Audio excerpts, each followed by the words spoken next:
All right, now addition of the vectors हम लोग देखेंगे।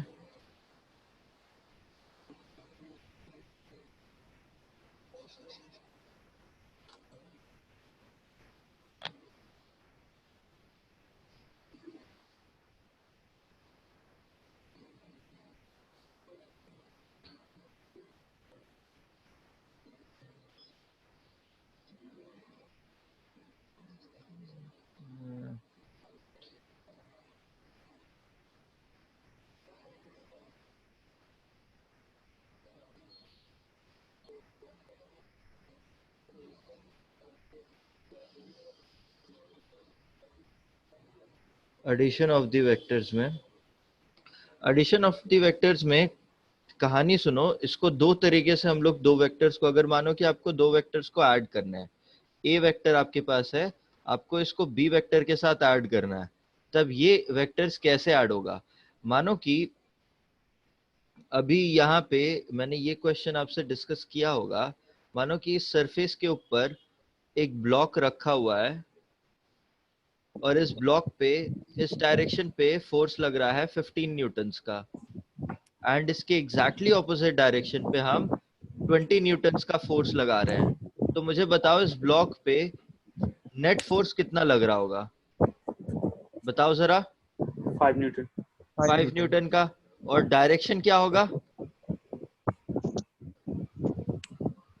Left side. Left side, very good. यहाँ पे आपने किया क्या है उसको हम लोग डिस्कस करेंगे, बट अभी मुझे और एक सेम चीज मुझे देखना है।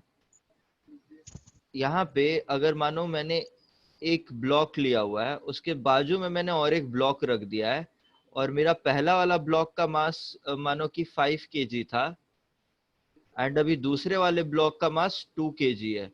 तो इसका कंपोजिट मास अगर मैं पूछूं, इन दोनों का कंपोजिट मास कितना होगा, तो आप लोग क्या कहेंगे? 7 kg।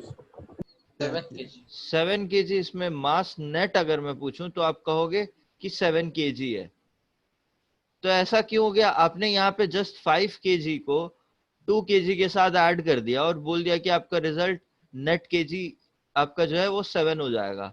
लेकिन आपने यहाँ पे एफ नेट निकालने पे आपने 15 न्यूटन और 20 न्यूटन को ऐड नहीं किया, आपने यहाँ से 15 माइनस 20 भी नहीं किया, आपने यहाँ पे स्पेसिफिकली 20 माइनस 15 किया है आंसर बताने के लिए। नहीं, आपने ये भी नहीं किया, आपने ये भी नहीं किया, आपने स्पेसिफिकली यही किया ताकि आपका 5 न्यूटन आंसर आए। ऐसा क्यों हुआ? ये चीज वेक्टर्स का प्रॉपर्टी है। ऐसा क्यों हुआ? आपने यहाँ पे डायरेक्टली ऐड नहीं किया है, इसका नतीजा ये है कि क्योंकि फोर्स एक वेक्टर क्वांटिटी है, फोर्स एक वेक्टर क्वांटिटी है, एंड मास जो है वो एक स्केलर क्वांटिटी है। तो कोई भी स्केलर क्वांटिटी अगर हो गया, मास, टाइम, डेंसिटी, वॉल्यूम, ये सब स्केलर क्वांटिटी है।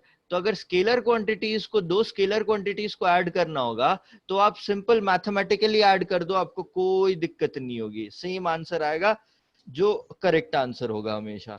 बट वेक्टर्स अगर है, तब दो वेक्टर्स को ऐड करना मुश्किल है। आप नॉर्मली मैथमेटिक्स के साथ इसको ऐड नहीं कर सकते, क्योंकि वेक्टर्स के पास डायरेक्शन भी होता है, और डायरेक्शन को कंसिडर करना, जब दो वेक्टर को ऐड करते हैं तब डायरेक्शन को कंसिडर करना इंपॉर्टेंट होता है। तो यहाँ पे हम ये कहते हैं कि मानो कि आपका राइटवर्ड डायरेक्शन पॉजिटिव है, और ऑटोमेटिकली, क्योंकि राइटवर्ड डायरेक्शन पॉजिटिव आप मान रहे हो, तो ऑटोमेटिकली आपका लेफ्टवर्ड डायरेक्शन नेगेटिव हो जाता है ऑटोमेटिकली। तो इसकी वजह से ये कहते हैं, जब हम एफ नेट यहाँ पे निकाल रहे होते हैं, तो क्योंकि हमारा 15 न्यूटन वाला फोर्स जो है वो राइटवर्ड लग रहा है, तो ये +15 आप लिखते हैं यहाँ पे, +15। सिमिलरली 20 न्यूटन फोर्स जो आपको लेफ्टवर्ड लग रहा है, तो इसके वजह से आप यहाँ पे -20 लिखते हैं। तो आपका नेट आपका आता है -5 न्यूटन। और यहाँ पे जो -5 का वैल्यू आ रहा है, इसका मतलब ये है कि जो एफ नेट का डायरेक्शन है वो आपके माइनस वाला डायरेक्शन के अलोंग है। तो माइनस वाला डायरेक्शन कौन सा है, लेफ्टवर्ड है, तो आप क्या कहोगे, इधर 5 न्यूटन और 5 न्यूटन इन दी लेफ्ट डायरेक्शन। ये सिग्निफिकेंस है डायरेक्शन का। तो यही चीज हम वेक्टर्स में, अभी तो यहाँ सिंपल हो गया क्योंकि आप, मैंने जो यहाँ 2 एग्जांपल दिए थे, ये 15 न्यूटन के फोर्स का और ये 20 न्यूटन के फोर्स का, दोनों कोलिनियर थे, दोनों सेम लाइन के अबाउट लाई कर रहे थे, तो हम लोग ये ऑपरेशन लगा सकते थे। बट अगर मानो कि सेम बॉडी पे अब 10 न्यूटन का फोर्स इधर लग रहा है और 20 न्यूटन का फोर्स सम एंगल 30 डिग्रीज पे इस पे लग रहा है, तब क्या हो जाएगा नेट फोर्स इस पे, तब निकालना आपको फिर से वही ऐड करना है, ये 10 न्यूटन को और ये 20 न्यूटन को ऐड करना है, बट आपको उनके बीच में ये एंगल भी कंसिडर करना है। तो ये एडिशन अभी हम लोग वेक्टर्स में देखेंगे, ठीक है, आ जाओ।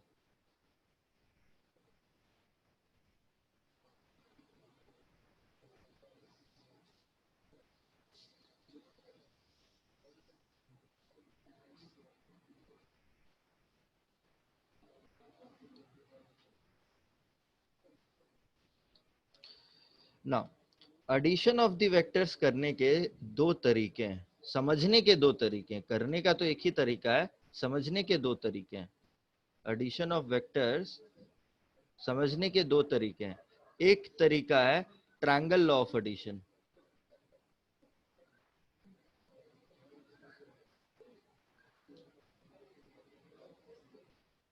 और एक तरीका है पैरेललोग्राम लॉ ऑफ एडिशन। क्या है, पैरेललोग्राम लॉ ऑफ एडिशन। आ जाओ, पहला वाला सीखते हैं, उसके बाद हम लोग दूसरे वाले पे सिमिलरली चले जाएंगे। तो ये है ट्रायंगल लॉ ऑफ एडिशन पे। ध्यान से सुनना अब मेरी बात, क्योंकि यहाँ पे मैं स्टेटमेंट नहीं लिखने वाला हूं जो कि आपको कोई पूछेगा भी नहीं, बट आप स्टेटमेंट समझो, मेरे शब्दों से मैं जो बोलने वाला हूं उन शब्दों से आप स्टेटमेंट समझो। स्टेटमेंट है कि consider a triangle A B and C. एक ट्रायंगल है ए बी सी जिनके 3 पॉइंट्स मैंने यहाँ पे लिख दिए हैं, ठीक है, उस ट्रायंगल के 3 पॉइंट्स यहाँ पे लिख दिए हैं। मेरे पास एक वेक्टर है ए और मेरे पास एक वेक्टर है बी। तो मैं यहाँ पे कर क्या रहा हूं, इस पर्टिकुलर ट्रायंगल का, ट्रायंगल एबीसी का जो साइड लेंथ एबी है ना, ये साइड लेंथ एबी, अभी आपको यहाँ पे मैजिक, यहाँ पे तो कोई साइड दिख नहीं रहा है, बट आप इमेजिन करो इन 3 पॉइंट्स को, एबीसी पॉइंट्स को जोड़ता हुआ एक ट्रायंगल है, ठीक है। तो जो ए बी साइड लेंथ है, इस साइड लेंथ के अबाउट मैं एक वेक्टर प्लेस कर रहा हूं।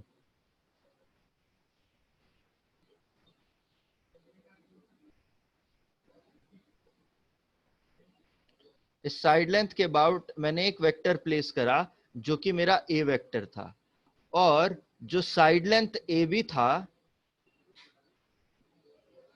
जो साइड लेंथ ए बी था, वो आपको ए वेक्टर का मैग्नीट्यूड बताता है। सिमिलरली मैं बीसी साइड पे एक वेक्टर बी रख रहा हूं, और सिमिलरली जो साइड लेंथ बीसी है वो मुझे बी वेक्टर का मैग्नीट्यूड बताता है। इधर ऐसे मैं रखूं, इधर मैं ए से लिख दूं, तो वो भी मैग्नीट्यूड ही बताता है। ये भी ए वेक्टर का मैग्नीट्यूड है, ये बी वेक्टर का मैग्नीट्यूड है। ज्यादा लाइन वाइन ना लगा के मैं सिंपल अगर अल्फाबेट्स लिख दे रहा हूं, लेटर लिख दे रहा हूं, तो वो मैग्नीट्यूड ही बताता है। तो ये कहा जाता है, ट्रायंगल लॉ ऑफ एडिशन ये कहता है कि अगर आप इस तरीके से 2 वेक्टर को रखें, किस तरीके से, आप एक ट्रायंगल का एक साइड पे आपने एक वेक्टर को रख दिया ताकि वो साइड लेंथ उस वेक्टर के लेंथ के बराबर है, फिर दूसरा वेक्टर भी आपने दूसरे साइड लेंथ के बराबर रख दिया है और वो साइड लेंथ उस वेक्टर का लेंथ है, तो जो तीसरा साइड है, और यहां पे याद रखना ये आप दोनों का एक का ए वेक्टर का हेड को आप बी वेक्टर के टेल से ज्वाइन करा हुआ है यहाँ पे, ये आपने साइक्लिक ऑर्डर पे रखा हुआ है। तो आपको जो एसी का लेंथ है, जो एसी का लेंथ है वो आपको रिजल्टेंट एडिशन वेक्टर देगा। एसी का लेंथ आपको रिजल्टेंट एडिशन वेक्टर देगा। ये ट्रायंगल लॉ कहता है, ये ट्रायंगल लॉ कहता है, ये मानो कि एंगल अल्फा है, ये मानो कि एंगल थीटा है। समझे बात को समझो। अगर आपने साइड लेंथ ए बी के अबाउट ए वेक्टर को रख दिया और साइड लेंथ ए बी के बराबर ए वेक्टर का मैग्नीट्यूड हुआ और उसके हेड से जोड़ के आपने बी वेक्टर को बीसी साइड लेंथ के अबाउट रख दिया और बीसी साइड लेंथ का मैग्नीट्यूड बी वेक्टर के मैग्नीट्यूड के बराबर है, तो आपको जो एसी साइड लेंथ मिलेगा, then if this is true, if these two are true, then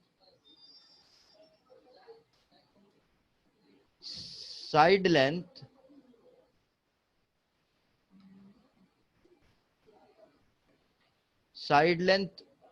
AC will be A vector plus B vector का मैग्नीट्यूड।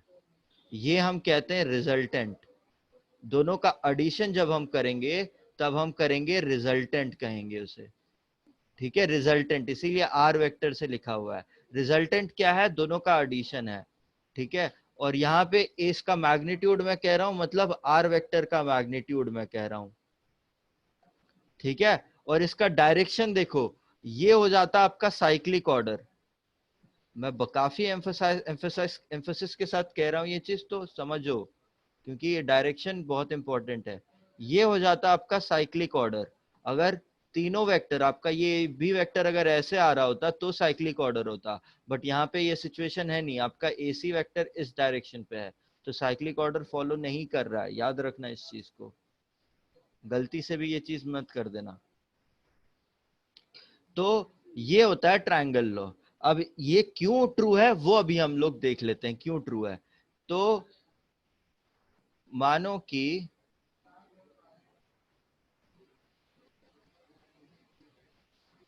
कि आपने यहां से एक परपेंडिकुलर लाइन खींचा है और ये परपेंडिकुलर पॉइंट डी है। अच्छा, क्या मैं आप लोग को अगर ये सब नहीं बताया तो अच्छा चलो ये भी देख लो फिर। रिजोल्यूशन ऑफ अ वेक्टर पहले समझो, रिजोल्यूशन ऑफ अ वेक्टर, क्योंकि वो नहीं बताया होगा फिर तो दिक्कत हो जाएगी। तो देखो resolution of a vector,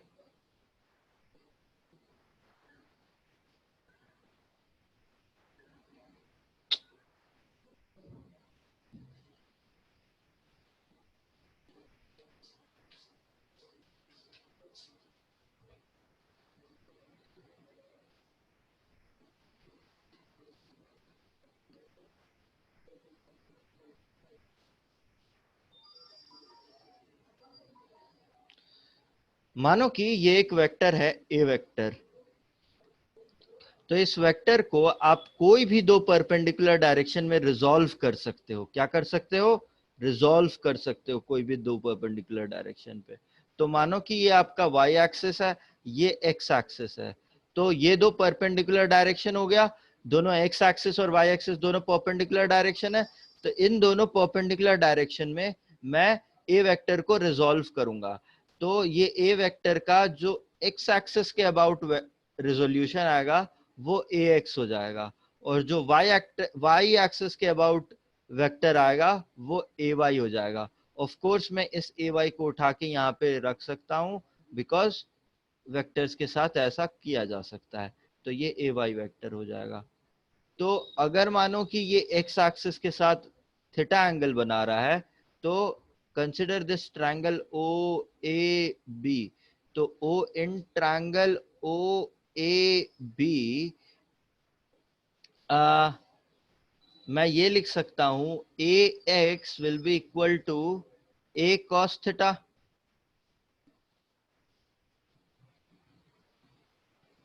and ay will be equal to a sin theta. कोई दिक्कत? अब मैं इसको बस वेक्टोरियली लिख दे रहा हूं। पहले पहचान लो क्या कर दिया मैंने। तो जो जिस डायरेक्शन के साथ उसने एंगल बनाया हुआ है वो वाला कंपोनेंट cos थीटा हो गया है, और जिसके साथ नहीं बनाया हो तो दूसरा परपेंडिकुलर वाला sin थीटा हो गया है। तो मैं एक वेक्टर को किन्हीं भी दो डायरेक्शन पे रिजॉल्व करके इस तरीके से लिख सकता हूं। तो ये दोनों क्या कहलाएंगे? ये कहलाएंगे resolution of vector A. Resolution of vector A, ठीक है। ये दोनों इस तरीके से कहलाएंगे। तो सेम चीज मैं अभी ऊपर करने वाला हूं बी वेक्टर के साथ। मैं फिर से ड्राइंग बना रहा हूं यहां पे, ध्यान देना।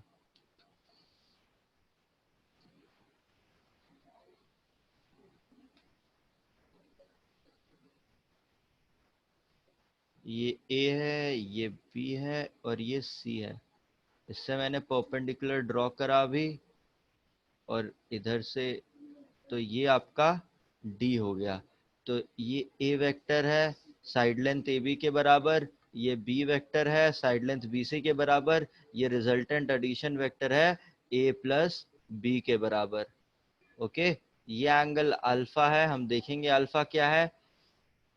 अब अगर ये एंगल थीटा है तो मुझे बताओ इसका रेजोल्यूशन, अगर मैं बी वेक्टर का रेजोल्यूशन करूं तो ये बी डी आपको क्या मिलेगा? B cos theta.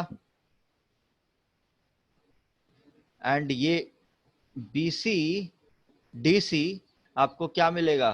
B D sine theta. B sine theta, ठीक है। ये मिल जाएगा आपको। तो अब मैं ट्रायंगल क्या ले रहा हूं? अब मैं ट्रायंगल ले लूंगा in triangle A D C. This triangle is a right angle triangle ADC, ठीक है।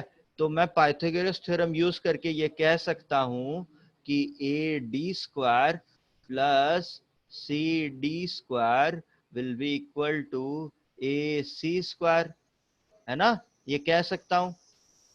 अगर मुझे ए सी फाइंड आउट करना होगा तो मैं A D square plus C D square का स्क्वायर रूट ले लूंगा। तो अगर मैंने AC फाइंड आउट करना होगा, मुझे क्या फाइंड आउट करना होगा? AC फाइंड आउट करना होगा मुझे। तो ये मैं side length AC find out कर रहा हूं। तो मुझे अगर AC पता चल गया तो मैं ये रिजल्टेंट वेक्टर का मैग्नीट्यूड पता कर ले रहा हूं, है ना? यही ट्रायंगल लॉ कह रहा है। ट्रायंगल लॉ क्या कह रहा है कि अगर आपने एक वेक्टर को ए बी साइड के बराबर रख दिया और बी वेक्टर को BC साइड के बराबर रख दिया है, तो जो तीसरा वेक्टर होगा वो तीसरे साइड लेंथ के बराबर होगा, but direction anti cyclic order पे हो जाएगा। तो आपको ये तीसरा साइड जो है AC, वो आपको रिजल्टेंट एडिशन वेक्टर का मैग्नीट्यूड दे देगा। इसीलिए मेरा पाइथागोरस थ्योरम से AC का वैल्यू निकालने की जद्दोजहद है। सर इधर वो आप क्या हो गया? थ्योरम पढ़ाने वाले थे, थ्योरम? शुरू बताने वाले थे, जिसमें सर साइक्लिक करके किसी ट्रायंगल में रहेगा अरे साइक्लिक। पहले ये बताने तो दे, उसके बाद वो थ्योरम आएगा। पहले बताने तो दे। वहां पे भी माइनस करते हैं ना, वही चीज यहाँ से करेंगे। पहले देख ले इसको मामला। तो तो देखो, अब मामला ये है कि जो ए, अरे यार,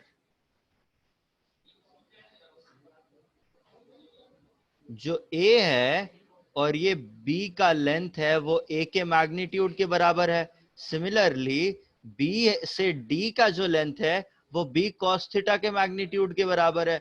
सिमिलरली डी से लेके सी तक का जो लेंथ है, डी से सी तक का लेंथ जो है वो बी साइन थीटा के मैग्नीट्यूड के बराबर है। तो जब मैं यहाँ पे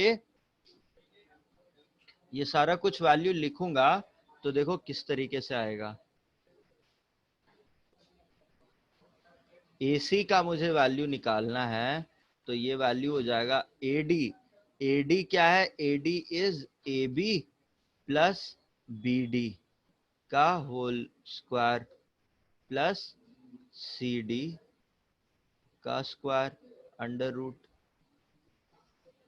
ये ट्रायंगल मैं वापस से बना दे रहा हूं ताकि कोई कंफ्यूजन ना हो।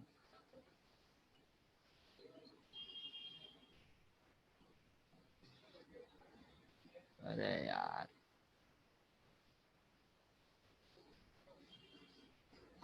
ये ए है, ये बी है, ये सी है, ये थीटा है, ये डी है, ये अल्फा है। ठीक है, ये ए वेक्टर है, ये बी वेक्टर है, ये आर वेक्टर है, ये बी साइन थीटा है, ये बी कॉस थीटा है। ठीक है, तो एडी यहां से यहां तक आपको ए वेक्टर का मैग्नीट्यूड प्लस बी डी क्या हो गया, बी कॉस थीटा का मैग्नीट्यूड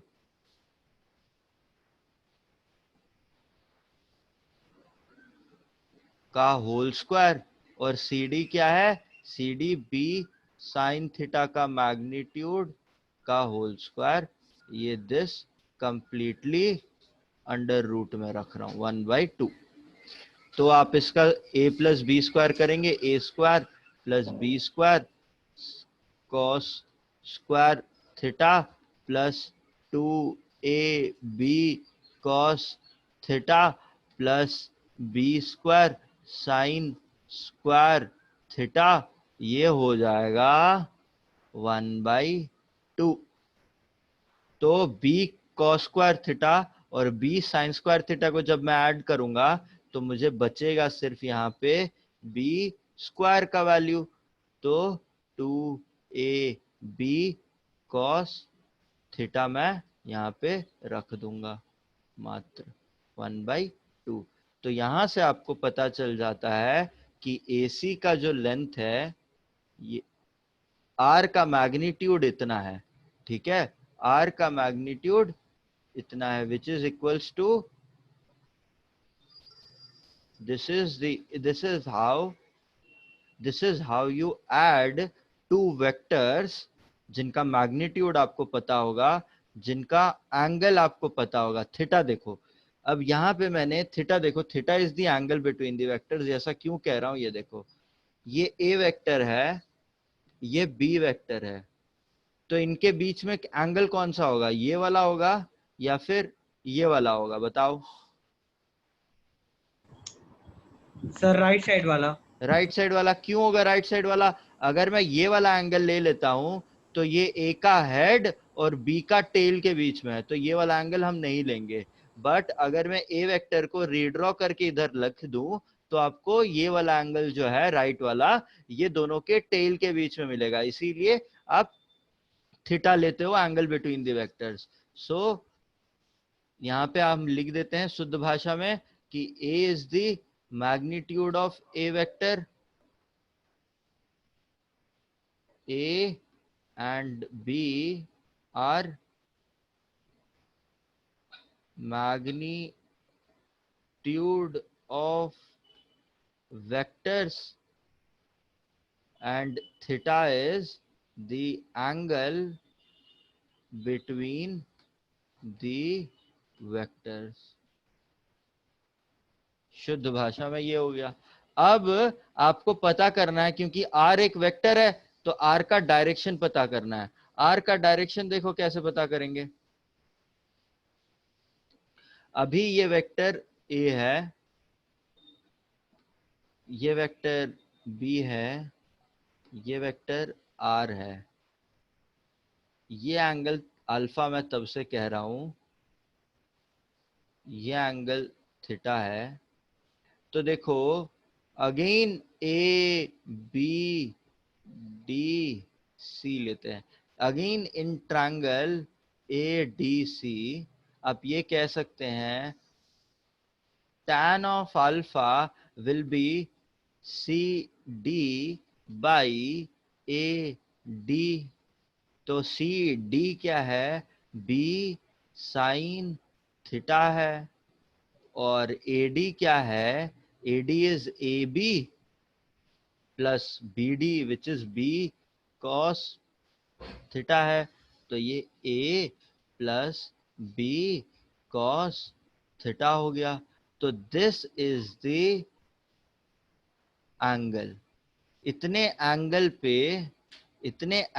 पे वो ए वेक्टर के साथ आर वेक्टर बना के, इतने एंगल पे ए वेक्टर आर ए वेक्टर के साथ ही तो एंगल बना रहा है, तो ये आर वेक्टर ए वेक्टर के साथ इस अल्फा एंगल बना के इस डायरेक्शन पे वो डायरेक्शन दिखा रहा होगा बेसिकली।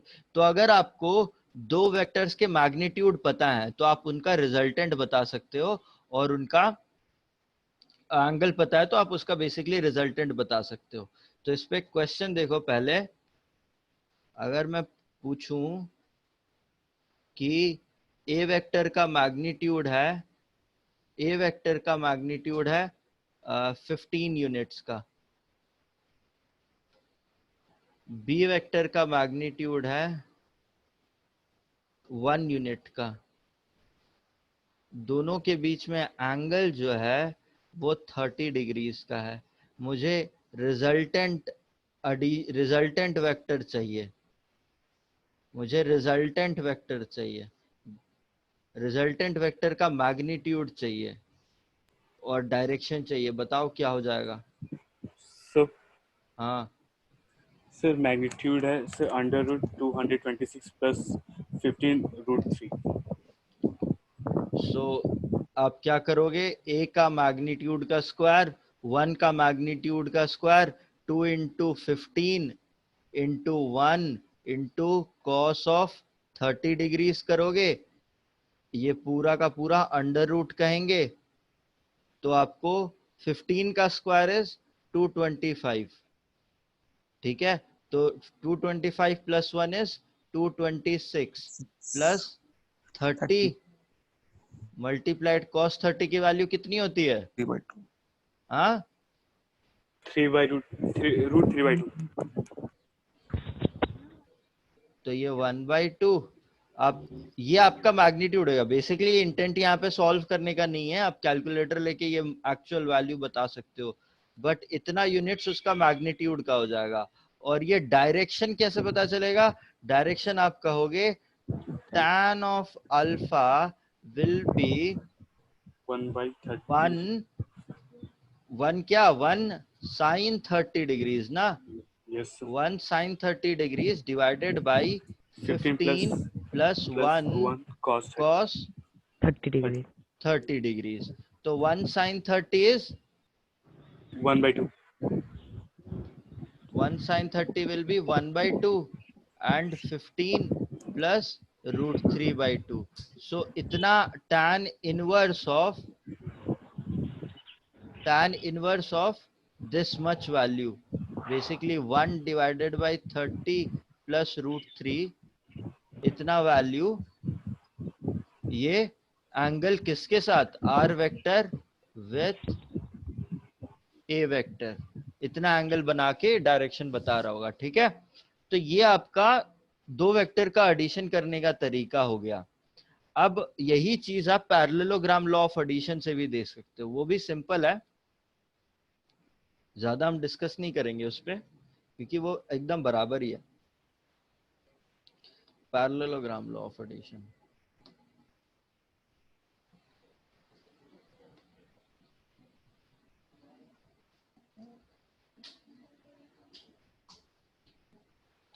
उसमें ये कह रहा है कि आप अगर वेक्टर्स को, ए वेक्टर को और बी वेक्टर को पैरेललोग्राम के दो साइड पे रख दिया, ट्रायंगल लॉ ऑफ में आपने ट्रायंगल के दो साइड पे रख रहे हो ना, यहाँ पे आप एक पैरेललोग्राम के दो साइड पे आप रख रहे हो।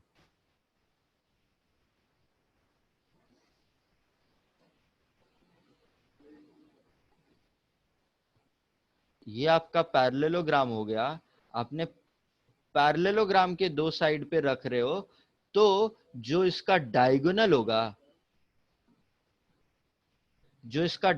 होगा वो आपको रिजल्टेंट एडिशन वेक्टर दे देगा, ठीक है? जो आपका डायगोनल होगा वो रिजल्टेंट एडिशन वेक्टर हो जाएगा।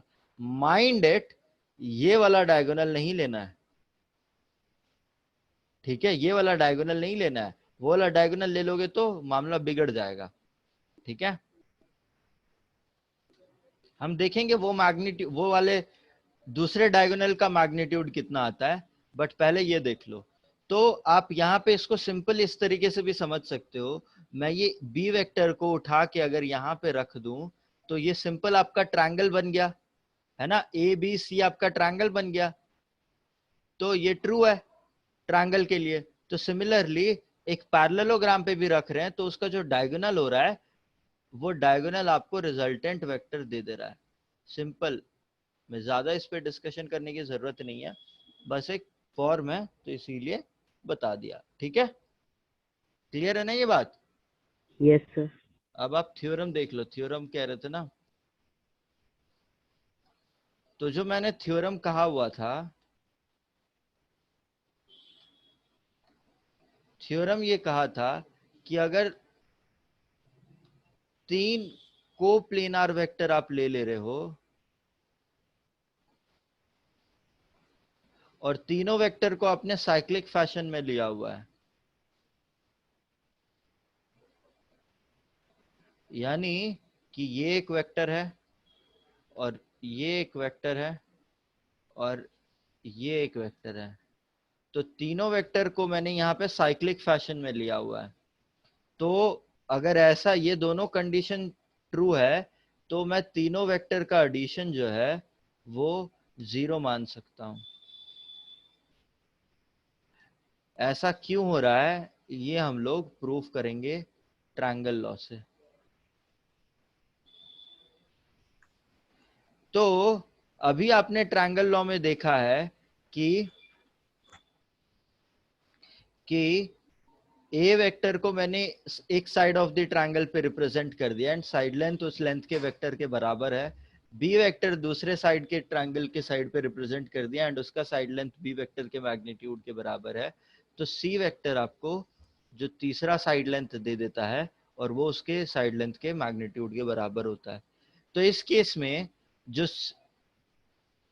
ये मानो कि आर वेक्टर है ना, ये आर वेक्टर है जो कि आपको ए प्लस बी बताता है।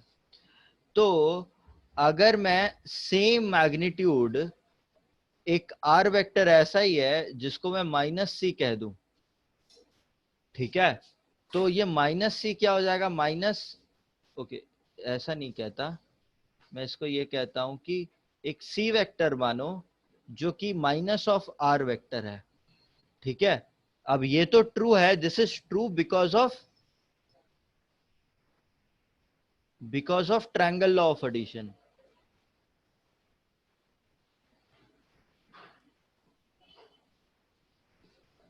Now, I have assumed this. Now, based on my assumption, मैं क्या कर रहा हूं, एक सी वेक्टर को ले रहा हूं जो कि माइनस ऑफ आर वेक्टर है। ऑफ कोर्स आपको नेगेटिव ऑफ अ वेक्टर मैंने बताया कि अगर ए वेक्टर ऐसा है तो negative of a A vector क्या हो जाएगा, ये जस्ट डायरेक्शन ऑपोजिट हो जाएगा बट मैग्नीट्यूड सेम रहेगा। सो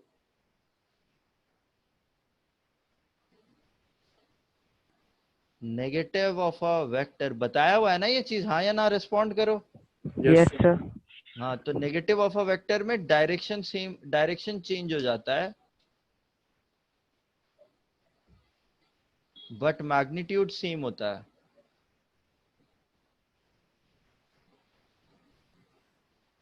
तो यहाँ पे सी आर का ऑपोजिट में है तो मैं क्या करूंगा, सी को एकदम आर के ऑपोजिट में ले लूंगा।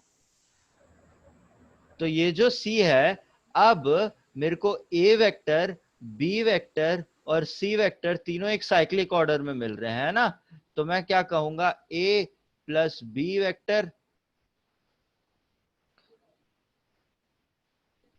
This C vector is equals to, okay ये आर वेक्टर है। ठीक है, ये तो ट्रू है by triangle law of addition, ये तो ट्रू है by triangle law of addition. तो मैं क्या कह रहा हूं, A vector plus B vector minus of R vector is equals to 0। So मैंने यहाँ पे जो अज्यूम करा हुआ था वो देखो ट्रू हो जाएगा।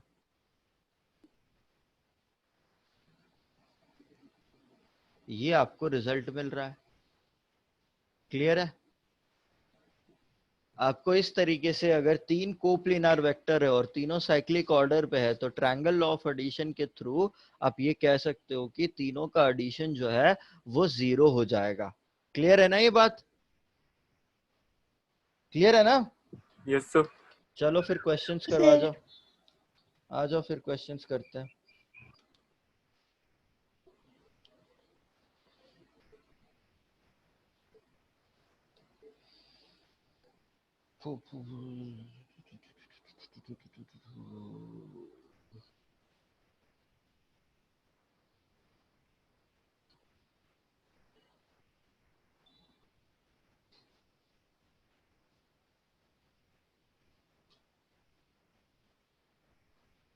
I have two forces, F1 of 10 Newton and F2 of 15 Newton.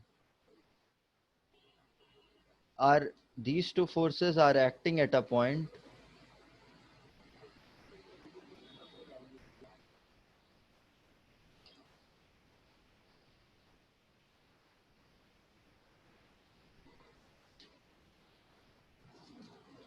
at an angle 45 degrees. This is 45 degrees with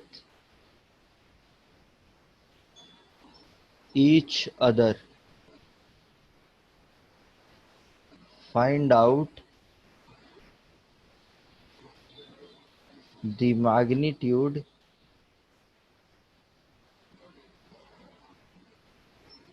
and direction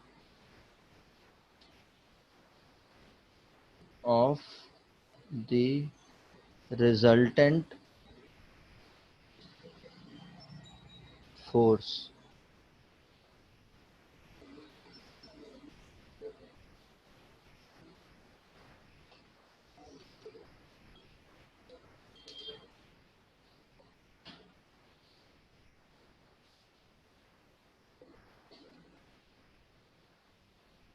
Two forces of equal magnitude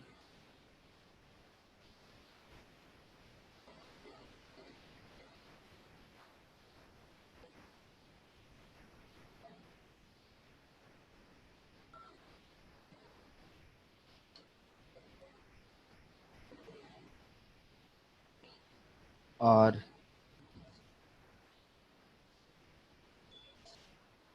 acting at a point.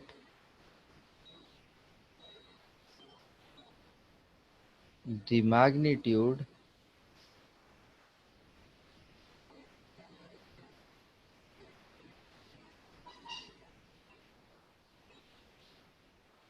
of their resultant force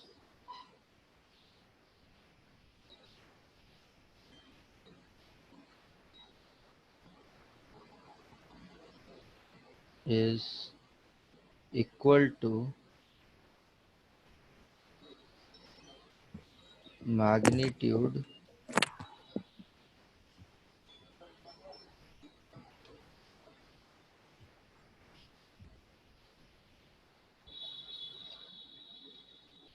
of the either.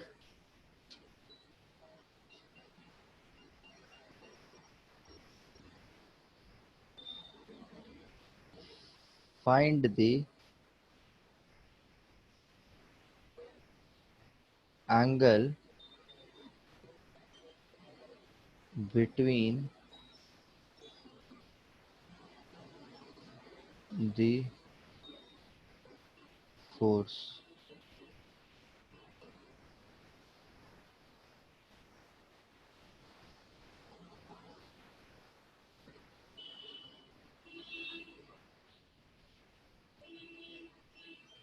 Third question.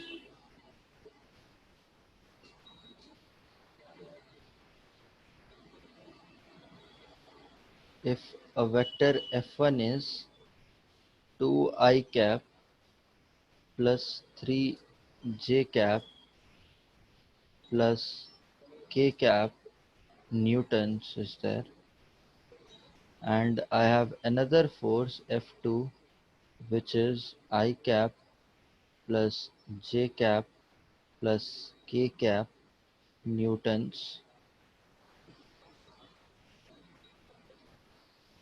Resultant force का आपको magnitude बताना है. Fourth question.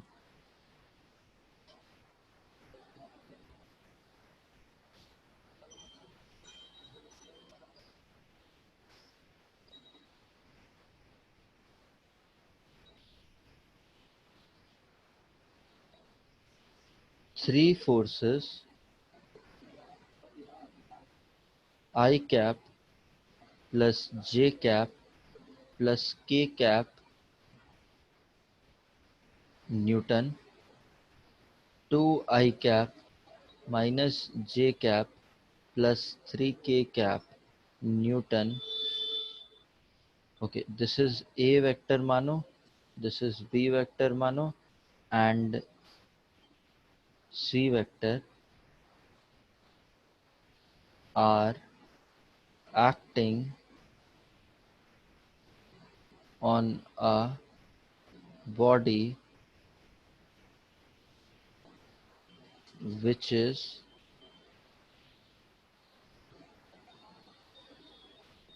kept under equilibrium.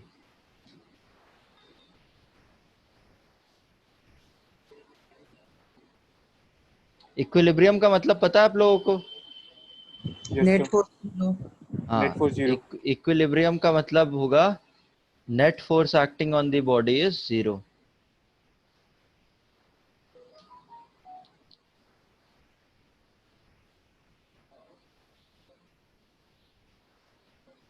चलो ये questions करो फिर.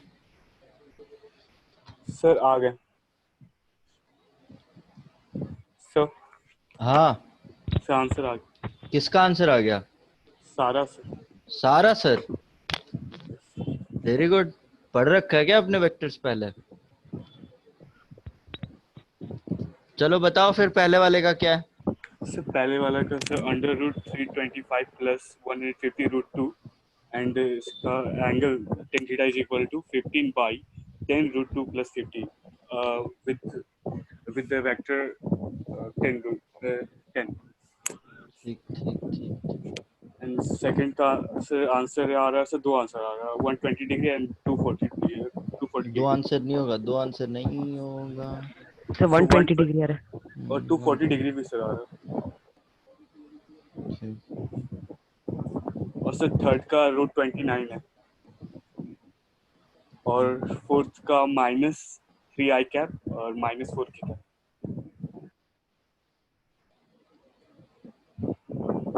ठीक है ठीक है ठीक है. ओके, पहला वाला डिस्कस करते हैं. देखो यहाँ पे कह रहा है कि F1 10 न्यूटन है, F2 15 न्यूटन है. दोनों एक्ट कर रहा है एक पॉइंट पे और दोनों के बीच में एंगल 45 डिग्रीज है विथ ईच अदर.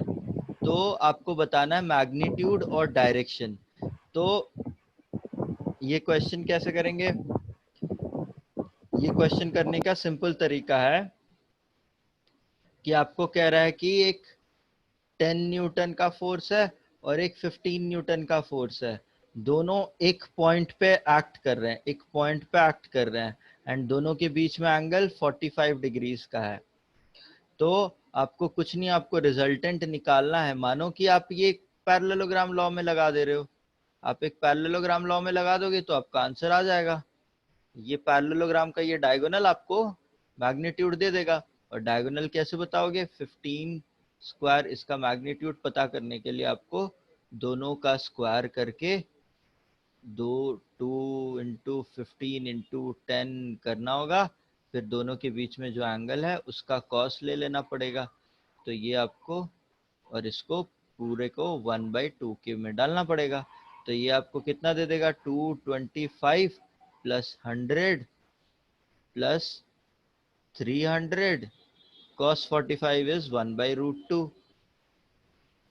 ये आप मैग्नीट्यूड कैलकुलेट कर लेना, मुझे उसकी जरूरत नहीं है.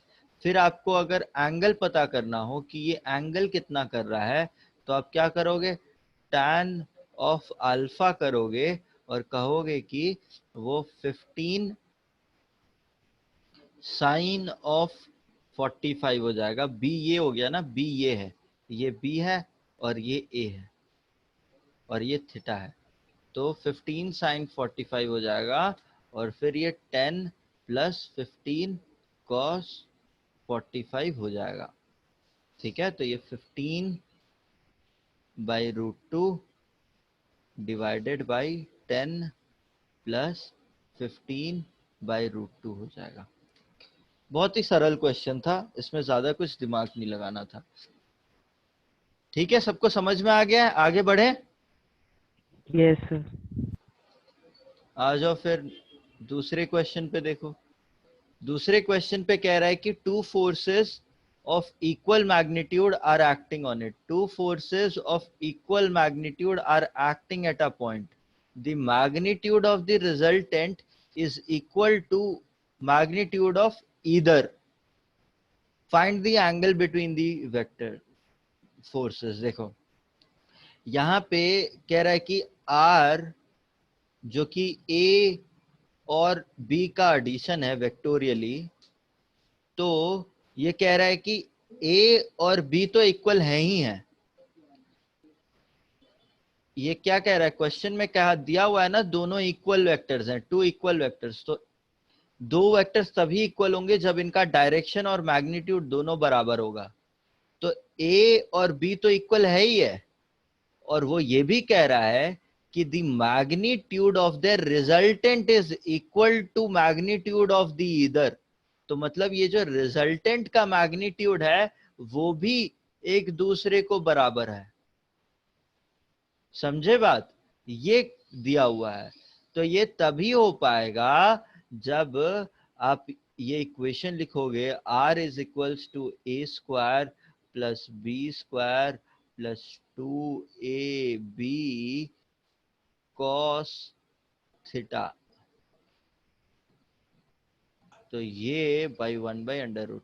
तो क्योंकि यहाँ पे r is equals to a is equals to b है, तो मैं a का वैल्यू ले रहा हूं, कह रहा हूं कि वो r के बराबर है और वो b के भी बराबर है। तो मैं यहाँ पे a लिख रहा हूं और यहाँ ये a स्क्वायर हो गया। ऑफ कोर्स ये मैं हाफ को मैं यहाँ लेकर आ रहा हूं, तो यहाँ पे a स्क्वायर लिख दे रहा हूँ।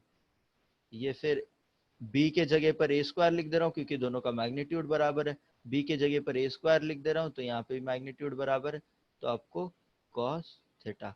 तो ये वाला जब यहाँ से ये कैंसिल, यहाँ से ये कैंसिल, तो आपको ये रिजल्टेंट मिलेगा cos of theta will be equal to minus of 1/2। ये तभी होता है,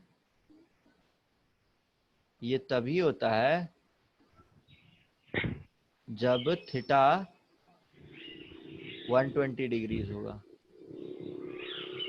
जब थीटा 120 डिग्रीज होगा तो मानो कि ये f इधर लग रहा है और इनके बीच में 120 डिग्रीज पे f आपको इधर लग रहा है, दोनों के बीच में अभी 120 डिग्रीज एंगल है, तब जाके जो इनका रिजल्टेंट फोर्स रहेगा वो भी सेम मैग्नीट्यूड का होगा। समझे? समझे बात को? ये मैंने डायग्रामेटिकली भी बता दिया आंसर। ठीक है, समझे ना बात को?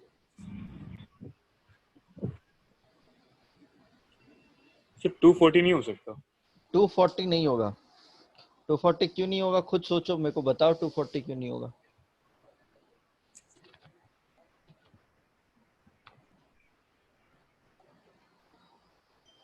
सर नहीं सुन रहा सर, उसका वैल्यू सर -1/2 होता है। कॉस थीटा का ना? ये सर 2 cos 240।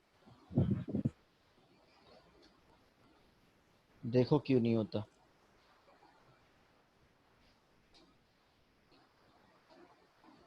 ये ए वेक्टर है और अगर आप यहां से 240 घूम के आओ तो ये 180 घूम गए यहां तक, फिर आपको और घूमना पड़ेगा यहां तक, है ना? है ना? Yes sir. ठीक है, तब जाके ये Yes. 240 होगा। तो बताओ, जब तुम इतना घूम के आ गए हो तो फिर दोनों वेक्टर के बीच में एंगल क्या हुआ? So 120. Smallest. ठीक है, Yes, sir. उल्टा घूम के नाक मत पकड़ो।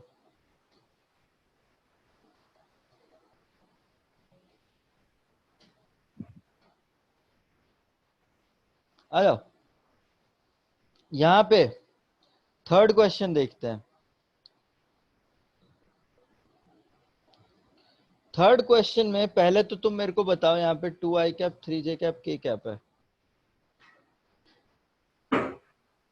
थर्ड क्वेश्चन में F1 आपको दिया हुआ है कितना, 2i cap plus 3j cap plus k cap है, और F2 क्या है, i cap plus j cap plus k cap है या नहीं है? आपको रिजल्टेंट वेक्टर का मेरे को पहले तो वेक्टर बताओ, रिजल्टेंट वेक्टर कितना होगा? वो F1 vector plus F2 vector होगा। Yes, sir. तो F1 वेक्टर और F2 वेक्टर को ऐड करोगे, कैसे करोगे यहाँ पे F1 और F2 को add? 3i cap plus 4j आप cap simple plus 2k simple cap. Simple इसका x का कोएफिशिएंट और इसका x का कोएफिशिएंट ऐड करो, तो यहाँ पे 3i कैप हो जाएगा, और इसका y का कोएफिशिएंट और इसका y का कोएफिशिएंट ऐड करो, तो यहाँ पे 4j कैप हो जाएगा, और फिर z का कोएफिशिएंट और यहाँ पे z का कोएफिशिएंट ऐड करो, तो यहाँ पे 2j कैप हो जाएगा। ये आपका रिजल्टेंट वेक्टर हो गया। और रिजल्टेंट वेक्टर का मैग्नीट्यूड अगर पूछा जाएगा तो आप क्या कहोगे, 3 square plus 4 square plus 2 square का अंडर रूट। और रिजल्टेंट वेक्टर का यूनिट वेक्टर पूछा जाएगा तो क्या कहोगे, 3i cap plus 4j cap plus 2k cap है ना, 2k कैप डिवाइडेड बाई, ये कितना आ रहा है, अंडर रूट 29 है ना, Yes, sir. तो यहाँ पे अंडर रूट 29। ठीक है, this much amount of Newton's. सबको क्लियर है ये बात? Yes, sir. चलो फिर फोर्थ क्वेश्चन देखो।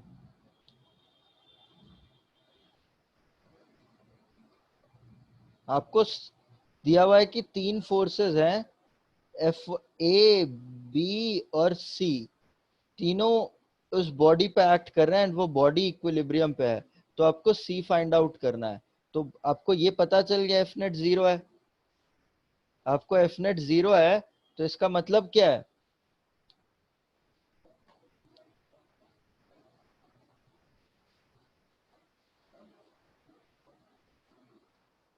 फोर्थ क्वेश्चन में अगर एफ नेट 0 है तो that means A plus B plus C is 0। So that means आप C will be equal to minus of A plus B, और A आपको पता है, कितना पता है, क्या दिया हुआ है A, बताना जरा, बताओ A क्या दिया हुआ है?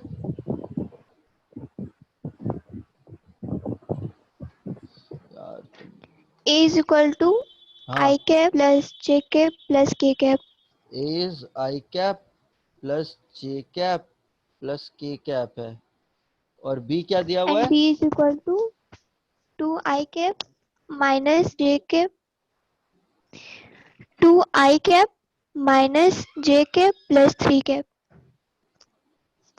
तो इन दोनों को ऐड करो, इन दोनों को ऐड करेंगे तो इसका x का कोएफिशिएंट और इसका x का कोएफिशिएंट ऐड करो, तो आपको 3i कैप मिलेगा। फिर यहाँ पे y का कोएफिशिएंट, यहाँ पे y का कोएफिशिएंट ऐड करो, तो 1 माइनस 1 ये 0j कैप हो जाएगा। और फिर यहाँ पे z का कोएफिशिएंट, यहाँ पे z का कोएफिशिएंट ऐड करो, तो 4k कैप हो जाएगा। तो आपको नेट जो फोर्स आ रहा है ये दोनों का मिला के आपको ये आ जाएगा 3i cap plus 4k cap. ठीक है ना, तो C क्या आ जाएगा, C is minus of 3i cap minus of 4k cap, ये आपको C आ जाएगा। तो इतना वेक्टर अगर आप ए और बी में ऐड करोगे तो आपको नेट जो है बॉडी इक्विलिब्रियम पे रहेगा। क्लियर है ये बात, कैसे करना है? Yes, sir.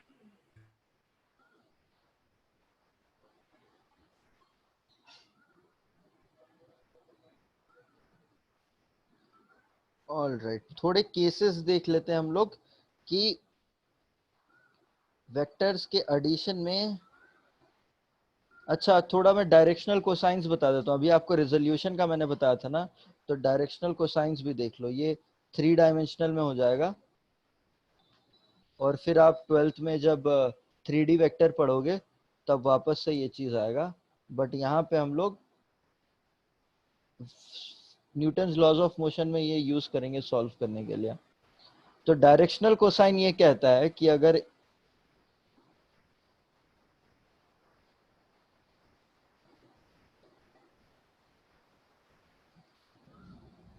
ये x एक्सिस है, ये y एक्सिस है और ये z एक्सिस है, और यहाँ पे मानो कि कोई एक वेक्टर है r, पॉइंट P को रिप्रेजेंट कर रहा है, जिसके कोऑर्डिनेट्स है x, y, z। तो मैं ये कह रहा हूँ कि ये x एक्सिस के साथ एंगल अल्फा बना रहा है, ये y एक्सिस के साथ एंगल बीटा बना रहा है, और ये z एक्सिस के साथ एंगल गामा बना रहा है। तो होता ये है कि जो cos of alpha, cos of beta and cos of gamma are called my directional cosines. ठीक है, are called my directional cosines. So cos of alpha is nothing but the x coordinate of the vector, this r vector का x coordinate divided by r vector का magnitude. Are vector का magnitude क्या हो जाएगा, क्योंकि ये point को represent कर रहा है। आर वेक्टर का मैग्नीट्यूड क्या हो जाएगा, X square plus Y square plus Z square हो जाएगा आर वेक्टर का मैग्नीट्यूड। तो similarly cos beta turns out to be y coordinate of the position vector divided by r। Similarly this becomes z by r। सो आप इसका जब अब similarly जब आगे बढ़ के करोगे, सर एक बार और समझाइए ना। देखो कुछ नहीं यार, ये वेक्टर था, ठीक है, ये 3D सिस्टम की बात हो रही है, 3D सिस्टम की बात हो रही है। अरे मानो कि अगर मैं ए वेक्टर को कहूँ, अपना 2D वाले में याद करो जो रेजोल्यूशन वाले में था, तो 2D वाले में मैं अगर ये कहूँ it is A X square plus A Y square का अंडर रूट है या नहीं है? Yes sir. तो ए एक्स क्या था, ए कॉस थीटा था, एंड ए वाई क्या था, ए साइन थीटा था। Sine theta. तो आप इसको करोगे तो आपको यहाँ पे ए ही तो मिल रहा है ना, तो आपको सही मामला मिल जा रहा है, ठीक है। Yes. तो ये जो था ये इसके कोऑर्डिनेट्स हो गए थे, तो वही चीज अब यहाँ पे हम लोग रिपीट करने वाले हैं, बट 3 डायमेंशनल फॉर्मेट में। तो यहाँ पे एंगल्स मेरे को तीनों एक्सिस के साथ angle, alpha is the angle made by the R vector, this r vector is what, this r vector is the position of this point, this r vector is the position of this point। तो ये r vector alpha angle बना रहा है with my x axis, beta angle बना रहा है with my y axis, and gamma angle बना रहा है with the z axis, ठीक है। तो cos of alpha, cos of beta and cos of gamma are called my directional cosines। directional cosines क्यों, cos of these values give me the direction of this point, इसीलिए directional cosines कहते हैं। cos of these angles gives me direction of the point x, y, z।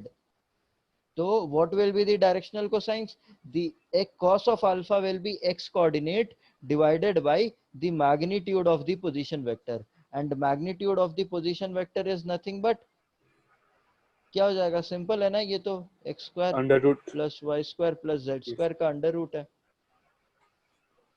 तो similarly cos of beta gives me y coordinate divided by r का magnitude, cos of gamma gives z का coordinate divided by r का magnitude.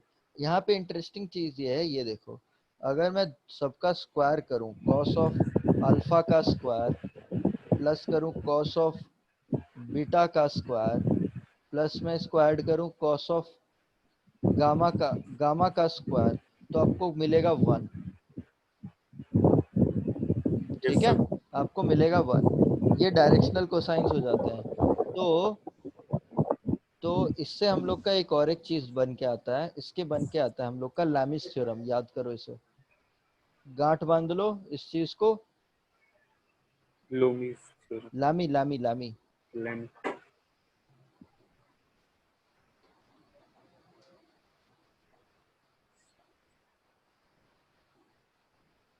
Sir एक sign में होता वो, मानो कि एक पॉइंट पे 3 फोर्सेस लग रहे हैं, F1, F2 और F3, और तीनों के बीच में एंगल्स इस तरीके से है। तो आप ये कह सकते हो F1 डिवाइडेड बाई, जो इसका F1 का ऑपोजिट एंगल कौन सा है, बीटा, तो divided by sine of beta will be equal to, ये मैग्नीट्यूड है, ठीक है, ये मैग्नीट्यूड है यहाँ पे, डिवाइडेड बाई F2। F2 के ऑपोजिट एंगल कौन सा है, अल्फा, तो sine of alpha is equals to F3 का मैग्नीट्यूड, इसका ऑपोजिट एंगल कौन सा है, गामा, तो साइन ऑफ गामा। तो ये एक स्टैंडर्ड इक्वेशन है, इसे याद रखो।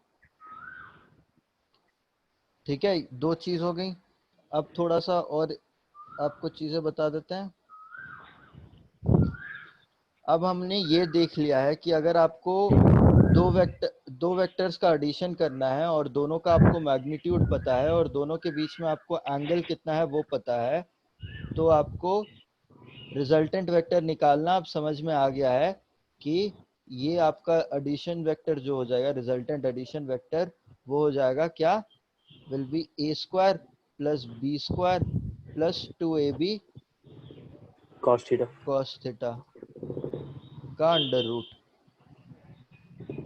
एंड ये एंगल अल्फा है जो कि ये एंगल से लेकर जाएगा, तो ये alpha will be equal to b sin theta b by sin theta divided by a plus b cos theta.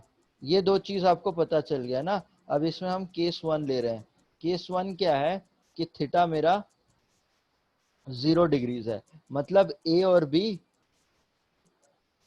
क्या है, a और b, अगर थीटा 0 हो जाता है तो a और b क्या होता है, पैरेलल। हाँ, तो a और b पैरेलल है। ठीक है, तो a और b अगर पैरेलल हो गया तो r क्या हो जा रहा है, बदल रहा है, cos थीटा क्या हो जाएगा, cos 0, so 1, हाँ, so a cos square 0 plus 1, b, तो a² प्लस b² हो गया। और ये tan ऑफ अल्फा क्या हो जाएगा, 0, yes sir, अरे प्लस 2ab तो होगा यहाँ पे, tan ऑफ अल्फा 0 हो जाएगा ना, क्योंकि एंगल 0 है तो साइन ऑफ 0 तो 0 है, तो साइन ऑफ 0 0 हो गया, तो tan ऑफ अल्फा डायरेक्टली 0 हो गया। और ये आपको r पता चल जाएगा a प्लस बी है। समझ में आया बात। yes sir, तो ये आप थोड़ा यस सा, सर। ये आप थोड़ा सा गांठ बांधो इसको, देखो कैसे, ये a वेक्टर है और इधर पे ही b वेक्टर है, दोनों पैरेलल है, दोनों के बीच में एंगल 0 है। अब अगर मैं दोनों को ऐड करने जाऊं तो आपको नेट जो है वो a वेक्टर, यहां से यहां तक a वेक्टर आया और उससे आगे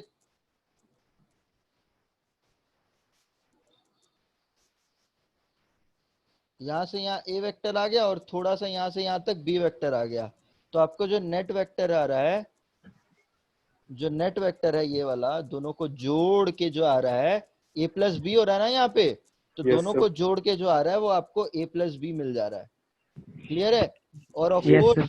कोर्स जो tan ऑफ अल्फा 0 है, बिकॉज अल्फा भी 0 है, तो यहाँ पे आप इन्वेस्टिगेट करके देख लो ना, अल्फा भी 0 ही है, क्योंकि तो यहाँ पे r वेक्टर जो इनका r vector, a vector, r vector, a vector and b vector, क्या कहूंगा मैं इन तीनों को, आर कोलिनियर, आर कोलिनियर है या नहीं है। yes, क्या हो रहा है यार, इतना आवाज क्यों आ रहा है। Are collinear, can I also say they are parallel, Yes, sir.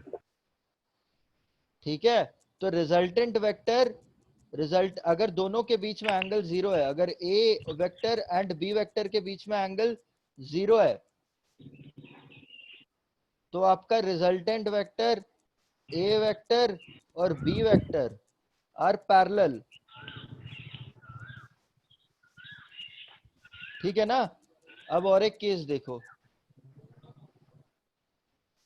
जब एंटी पैरेलल हो जाते हैं तो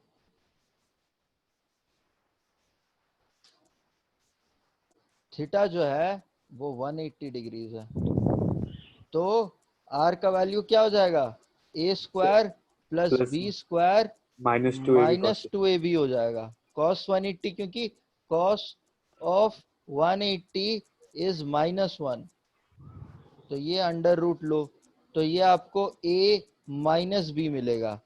ठीक है, और आपको tan ऑफ अल्फा अभी भी 0 मिलेगा, क्यों, क्योंकि साइन ऑफ 180 इज स्टिल 0। तो अभी अगर आपने मानो कि दो वेक्टर लिया हुआ है, ये आपका ए वेक्टर है और जस्ट इसके ऑपोजिट आपने बी वेक्टर ले लिया है, तो जो रिजल्टेंट वेक्टर होगा वो आपको इतना ही मिलेगा। और ये आपको क्यों मिल रहा है, आपने ए वेक्टर में से बी वेक्टर को घटा दिया है अभी, है ना, ए वेक्टर में से बी वेक्टर को घटा दिया, तो ये आपको रिजल्टेंट मिलेगा।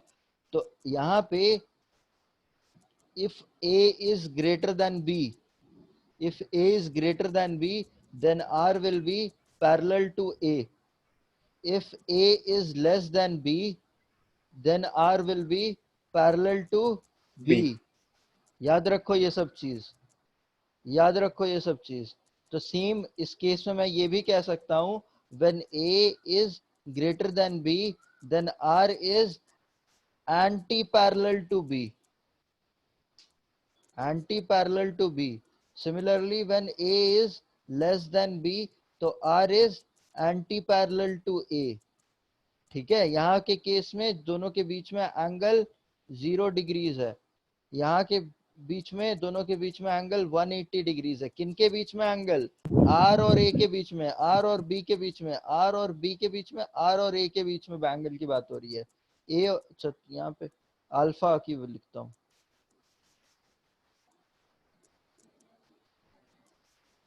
ओके अल्फा भी गलत हो जाएगा, क्योंकि अल्फा सिर्फ आपको आर और ए के बीच में एंगल बताएगा, है ना। क्लियर है ना ये बात। Yes, sir. ठीक है, तो इसीलिए अभी जब हम पहला क्वेश्चन देखा था कि ये ब्लॉक रखा हुआ है यहाँ पे और इस पे इधर पे 10 न्यूटन 15 न्यूटन वाला क्वेश्चन जो अभी स्टार्टिंग में कर रहा था, इधर 20 न्यूटन लग रहा है, तो आपने डायरेक्टली माइनस करके बोल दिया कि 5 है। क्यों, क्योंकि ये दोनों पे एंगल, यहाँ पे क्या था इनके बीच में एंगल 180 डिग्रीज, तो इसीलिए यहाँ पे डायरेक्टली सब्ट्रैक्ट पॉसिबल हो रहा था। क्यों, क्योंकि उनके बीच में एंगल 180 डिग्रीज था। क्लियर है ये बात। Yes, sir. Yes. और एक हाँ पूछो। सर तो रिजल्टेंट और रिलेटिव सर एक जैसा होता है?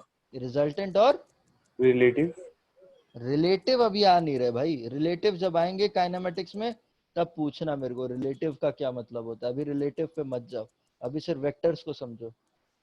रिलेटिव वाला भी हम तुमको बढ़िया से बताएंगे, कोई बिना बताए नहीं भाग रहे अभी। और एक चीज तुम समझो, तीसरा है, अब एंगल क्या है इनके बीच में, क्या ले 90 डिग्री ले लेते हैं, चलो 90 डिग्री, तो आर क्या हो जाएगा, A square plus B square plus 2 cos 90 क्या है, 0। कॉस 90 इज 0, तो ये वाला लिखने की कोई जरूरत नहीं है, तो ये हो गया। tan अल्फा क्या हो रहा है, अनडिफाइंड। बी साइन 90 होगा और a प्लस बी कॉस 90 है, तो साइन 90 क्या है 1, कॉस 90 0. तो b बाई ए हो गया आंसर। अनडिफाइंड कैसे हो गया, कुछ भी। देखो क्यों हो रहा है, ग्राफ से समझो। ये ए वेक्टर है, अब मैंने इसके एकदम 90 डिग्रीज पे बी वेक्टर खड़ा कर दिया है, ठीक है। तो मानो कि ये छोड़ो, यहाँ पे एंगल आप समझो, ये एकदम 90 डिग्रीज पे मैंने बी वेक्टर खड़ा कर दिया है। तो आपको ये इसका जो ये एक स्क्वायर और रेक्टेंगल फॉर्म करेगा, तो ऑफ कोर्स जो डायगोनल है वो उसका मैग्नीट्यूड आपको ए स्क्वायर प्लस बी स्क्वायर आएगा। और ये एंगल कितना हो जाएगा, ये एंगल tan ऑफ अल्फा अगर करोगे तो this will be perpendicular by base. तो perpendicular is your B and base is your A, so इसीलिए ये हो रहा है। समझे बात को, समझे ना बात को, यस सर। क्यों हो रहा है। ग्राफ से भी समझ लिए, ग्राफ से भी समझे। तो अब Yes, देखो, sir.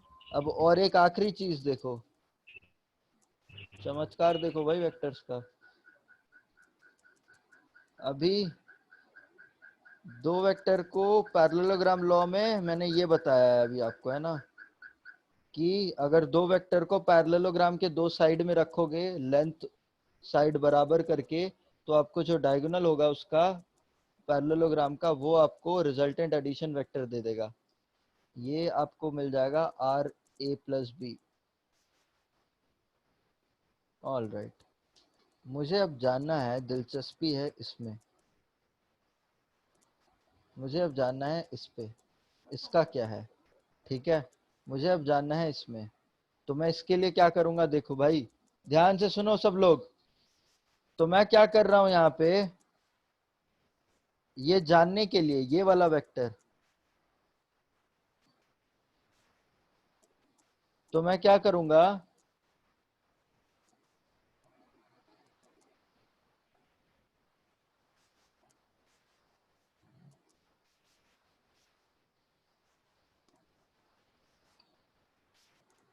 मैं एक माइनस बी वेक्टर ड्रॉ कर रहा हूं। ये क्या है, ये माइनस बी वेक्टर है, एकदम ऑपोजिट में इसके, एकदम ऑपोजिट में इसके, और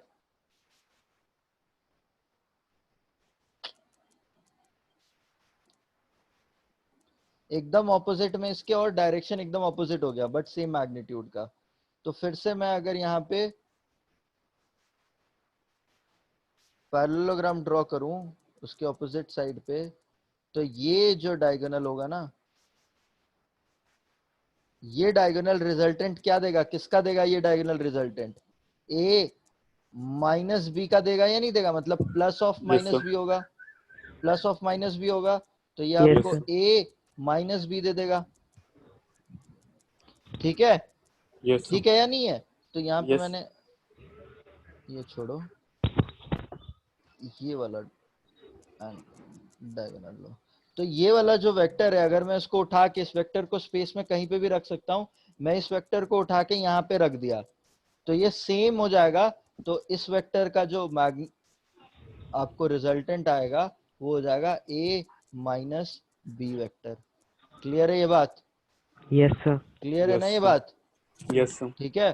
तो पैरेललोग्राम में समझो, जो डायगोनल दोनों वेक्टर के बीच में से गुजर रहा है, ये डायगोनल जो है दोनों वेक्टर के बीच में से गुजर रहा है, तो वो आपको दोनों का एडिशन देगा, और जो दूसरा बचा डायगोनल है वो दोनों का सब्ट्रैक्शन देगा, ठीक है, ठीक है ना ये बात।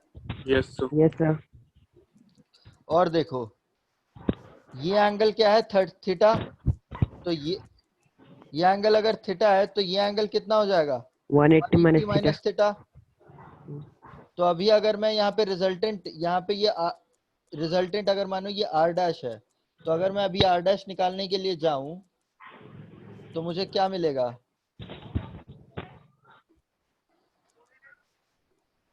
मुझे मिलेगा A square plus minus of B का स्क्वायर प्लस 2a। मैग्नीट्यूड तो कभी माइनस नहीं हो सकता, तो आप ये ले लो, सॉरी, तो इसीलिए पॉजिटिव वैल्यू ये 180 माइनस थीटा हो जाएगा। अब जाके इनके बीच में वैल्यू समझ में आ रहा है मैं क्या कर रहा हूँ यहाँ पे, मैं Yes, कर रहा sir. हूँ, मैं अभी ये वाला ट्रायंगल कंसिडर कर रहा हूँ दोस्तों, मैं ये वाला triangle A B C D, मैं अभी ये वाले में मामला पूरा घूम रहा है मेरा, ठीक है। मैं ऊपर वाला भी कंसिडर नहीं कर रहा। मैं इसमें जब कंसिडर करूंगा तो ये जो वेक्टर है और ये वेक्टर जो है, ये ए का मैग्नीट्यूड ले लेगा और ये बी का मैग्नीट्यूड ले लेगा। ये वेक्टर का आपको मैंने बताया था, अगर एक वेक्टर है p और वो अगर माइनस क्यू वेक्टर के बराबर है तो वेक्टर p का जो मैग्नीट्यूड है वो क्यू वेक्टर के मैग्नीट्यूड के बराबर रहेगा। बट ये माइनस जो है वो सिर्फ आपको डायरेक्शन रिजेंबल करता है, मैग्नीट्यूड दोनों का अभी भी बराबर ही रहेगा। तो इसी वजह से जो यहाँ पे मैंने b का मैग्नीट्यूड लिया हुआ है, यहाँ पे दो ये माइनस b है बट b का मैग्नीट्यूड यहाँ पे b ही लिखा हुआ है, ठीक है। और इन दोनों वेक्टर a और ये माइनस b के बीच में अब एंगल जाके 180 माइनस थीटा हो गया है, तो इसीलिए मैंने 180 माइनस थीटा लिया हुआ है यहाँ पे। तो जब मैं इसको सॉल्व करके लिखूंगा तो देखो यहाँ पे वैल्यू क्या मिलेगा, -2ab cos of theta. cos theta. और बात समझो, जब आपको ये r डैश जो है, प्लीज माइक बंद कर लो यार, तो ये r डैश जो है इज a माइनस बी। तो जब भी आपको दो वेक्टर को ऐड करने होते हैं, a प्लस बी का मैग्नीट्यूड अगर आपको पढ़ना है तो आप पढ़ोगे a square plus B square plus 2ab cos of the angle between them under root. और जब भी आपको a माइनस बी पढ़ना है तो इसका मैग्नीट्यूड पढ़ना है तो आप कहोगे a square plus B square minus 2ab cos of the angle between them. All right, सब चढ़ा दिमाग में? Yes sir. ठीक है, तो आई थिंक क्लास यहाँ पे खत्म करना है या फिर और कितना टाइम बचा है क्या? कुछ टाइम? कब तक है आपकी क्लास? जवाब दो भाई। 5:30 था क्या? ओ भाई, तो मैंने 20 मिनट ज्यादा ले लिया है। तो रोके क्यों नहीं तुम लोग? रोक दिया करो भाई, रोक दिया करो। मैं थक जाता हूँ ना, तुम लोग को तो मजा आता है, बैठ के देखना ही होता है बस, मैं थक जाता हूँ भाई। ठीक है, तो आपके पास कोई अगर बुक वुक है तो सॉल्व करो वहां से क्वेश्चंस उठा के, नहीं है तो मुझे पूछ लो, मैं आपको क्वेश्चन दे दूंगा। तो उसमें रिलेटिव वेलोसिटी दे दिया सर भाई नहीं, रिलेटिव वेलोसिटी छोड़ दे, अभी काइनेमेटिक्स जब आएगा तब करेंगे रिलेटिव वेलोसिटी। छोड़ दे रिलेटिव वेलोसिटी को, मैं बता दूंगा तेरे को कैसे करना है, ठीक है। तो हम लोग का नेक्स्ट काम होगा, नेक्स्ट क्लास में हम लोग प्रोडक्ट देखेंगे। प्रोडक्ट दो तरीके के प्रोडक्ट है यहाँ पे, एक स्केलर प्रोडक्ट है और एक वेक्टर प्रोडक्ट है। हम दोनों वेक्टर प्रोडक्ट और स्केलर प्रोडक्ट देख लेंगे नेक्स्ट क्लास में, ठीक है। अभी जाके आराम करो, क्लास खत्म करते हैं यहाँ पे। चलो, थैंक यू गाइस।